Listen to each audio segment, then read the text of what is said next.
था कि उनके एक फोन पर जस्ट वन कॉल यूक्रेन और रूस का युद्ध रुक सकता है। जो मोदी दुनिया के सबसे लोकप्रिय नेता हैं और चाहे रूस हो, चीन हो, अमेरिका हो, कोई भी ताकत हो, मोदी की बात सुनती है, मोदी की आवाज सुनती है। आखिर वो मोदी ईरान और इजराइल के इस युद्ध में, इस 12 दिन के युद्ध में इतना खामोश क्यों रहे?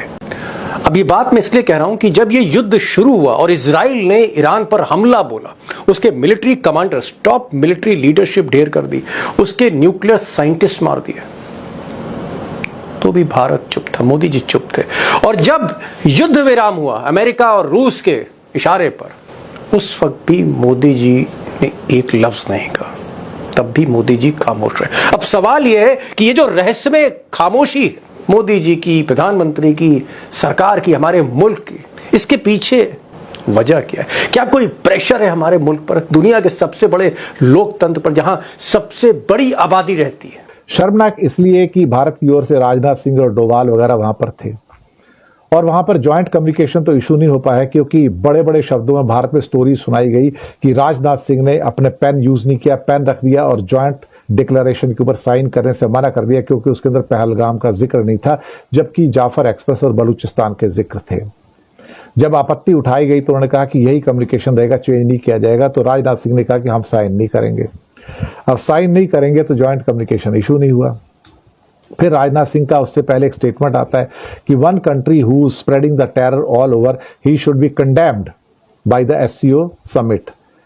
लेकिन राजनाथ सिंह वो हिम्मत नहीं जुटा पाए कूटनीति के अंदर कि उस कंट्री का नाम ले सकें। है ना, है कमाल की बात। राजनाथ सिंह हिम्मत नहीं जुटा पाए कि उस कंट्री का नाम ले सकें, लेकिन बाकी सारे कंट्री से एक्सपेक्ट करने लगे कि वो उस कंट्री का नाम लेके क्या कहते हैं, उसकी मजम्मत करें, उसको कंडेम करें, जिसका नाम पाकिस्तान है। जब भारत कूटनीतिक रूप से इतनी हिम्मत नहीं रखता, इतना करेज, इतना साहस नहीं रखता कि भाई अल्टीमेटली आप उसको अपना नाम लो, उसके आगे वहां पे पाकिस्तान का नाम लो, कंडेमनेशन में आपने नहीं लिया। दूसरी बात, जब राजनाथ अपनी स्पीच भी दे चुके तो उसके बाद एक और हादसा होता है। उसके बाद ख्वाजा आसिफ की स्पीच आती, जो कि पाकिस्तान के डिफेंस मिनिस्टर थे। उन्होंने कुछ ऐसा कहा कि जिसपे राजनाथ सिंह को आपत्ति हुई। राजनाथ सिंह उसके ऊपर बोलना चाहते थे, बाद में उनको चाइना ने अलाउ नहीं किया, जो कि चेयरमैन था। चाइना ने इसलिए अलाउ नहीं किया, बोलता यहां पर क्वेश्चन आंसर्स नहीं होते, ना ही किसी की रिप्लाई दी जाती है, सबकी अपनी अपनी स्पीचेज हैं, बोल के चले जाते हैं और यहां पर दोबारा स्पीच देने की आपको अनुमति नहीं दी जाएगी। तो राजनाथ तिलमिला के रह गए कि मुझे दोबारा स्पीच देने की अनुमति क्यों नहीं दी गई, मुझे अपने पॉइंट्स रखने की अनुमति क्यों नहीं दी गई। बोलते नहीं, यहाँ पे आर्गूमेंट्स नहीं होते, सबकी अपनी अपनी स्पीच है, सब अपनी स्पीच दे के चले जाते हैं और आपको सुनना पड़ता है। इसके अलावा आपके पास कोई रास्ता नहीं है और हमारी परंपरा भी ये नहीं है कि हम आपको 2 बार बोलने का मौका दें यहाँ पर। इससे भारत को और तिलमिलाहट हुई और खास तौर से राजनाथ सिंह को तिलमिलाहट हुई कि मुझे जो ख्वाजा आसिफ ने जो इल्जामात लगाए थे भारत के ऊपर, उसका वो जवाब नहीं दे पाए। तो पहला तो ये होगा कि भारत उस हिम्मत को नहीं जुटा पाया जिसके द्वारा कि वो पाकिस्तान का उस मंच पर जाके नाम लेता, और फिर ज्वाइंट डिक्लेरेशन पे साइन नहीं किया, ये कह के कि पहलगाम नहीं था।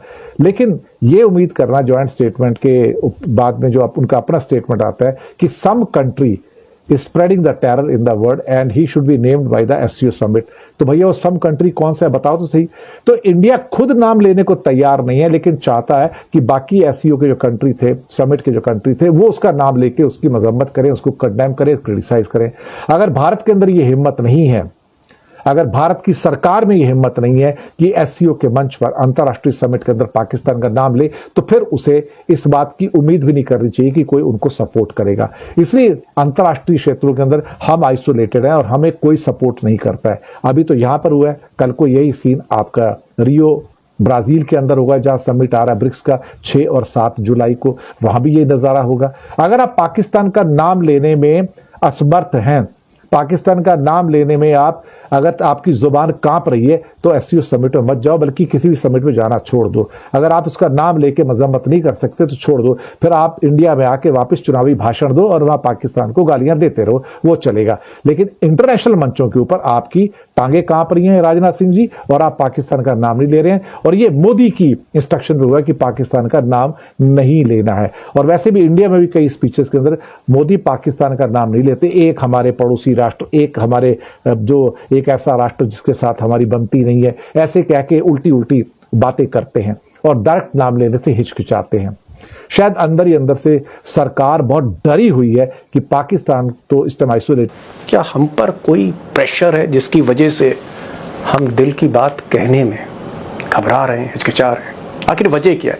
अब ये जो सवाल है, जो खामोशी है, मिस्टीरियस साइलेंस, रहस्यमय खामोशी, कोशिश करूंगा इस वीडियो में उस राज को खोलूं आपके सामने। अब सच्चाई यह है कि ईरान में आज की तारीख में जो इस्लामी हुकूमत है, उस हुकूमत के जो रिश्ते भारत की मिट्टी से, ऐसे रिश्ते इस हुकूमत के दुनिया के किसी मुल्क से नहीं है। वो चाहे अफगानिस्तान हो, वो चाहे सऊदी अरब हो, वो चाहे इराक हो, वो चाहे फिलिस्तीन हो, ऐसे रिश्ते जो भारत के साथ हैं। लेकिन क्या आपको लगता है कि ये मोदी जी का फेलियर है, हमारी फॉरेन पॉलिसी का फेलियर है कि हमारे आंखों के सामने दो मुल्क जंग लड़ रहे हैं, दोनों से अच्छे ताल्लुकात हैं और हमारी कोई भूमिका नहीं?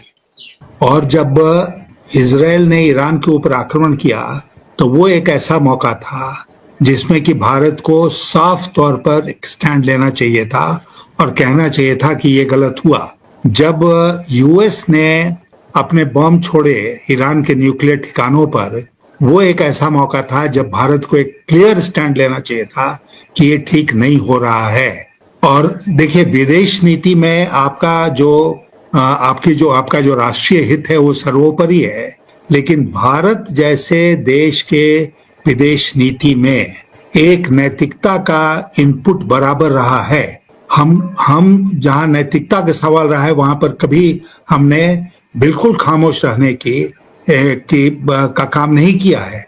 हमने बोला है, साफ सामने आके बोला है। और इसीलिए मुझे सख्त अफसोस है एक भारतीय के नाते कि इतना बड़ा कांड हुआ इजराइल, और आज गाजा पट्टी में कितने लोग मारे जा रहे हैं और कितने दिनों से मारे जा रहे हैं। बेबस महिलाएं और बच्चे मारे जा रहे हैं। दीपक जी, आज तक भारत ने कुछ बोला इस पर? इतनी बड़ी ये फेलियर है हमारी। मोदी जी का एक पॉलिसी है, चुप रहो, खामोश रहो, सब कुछ ठीक हो जाएगा। सब कुछ गड़बड़ हो गया उसी खामोशी के चलते। हमको स्टैंड लेना चाहिए था जब इजराइल ने हमला किया ईरान के ऊपर। हमको स्टैंड लेना चाहिए था जब अमेरिका ने क्लियरली हमला किया ईरान के परमाणु ठिकानों पर, लेकिन हम खामोश रहे। क्यों खामोश रहे? क्योंकि हम क्या इजराइल और यूएस से डरते हैं? क्या डर गए हम? क्यों खामोश रहे? जी, क्यों हम बिल्कुल भूल गए कि भारत की एक परंपरागत नीति रही है इन सब मामलों में? ऐसा नहीं है कि पहली बार हमारे सामने इस तरह के मुद्दे आए, हमने पहले भी इस तरह के मुद्दे। जी, आप तो विदेश मंत्री रहे, आप कोई पत्रकार नहीं। मैं किसी पत्रकार का इंटरव्यू तो कर नहीं रहा, मैं देश के पूर्व विदेश मंत्री का इंटरव्यू कर रहा हूं। एक ऐसा शख्स जो विदेश नीति में जिस आपका इतना मान सम्मान है। मैं ये पूछना चाह रहा हूं कि मोदी जी खामोश क्यों रहे? मैं एक देश के विदेश मंत्री से पूछ रहा हूं कि भाई सिन्हा साहब ये बताइए, मिस्टर मोदी साइलेंट क्यों थे? मैं वो वजह जानना चाह रहा हूं, क्यों हो सकते हैं?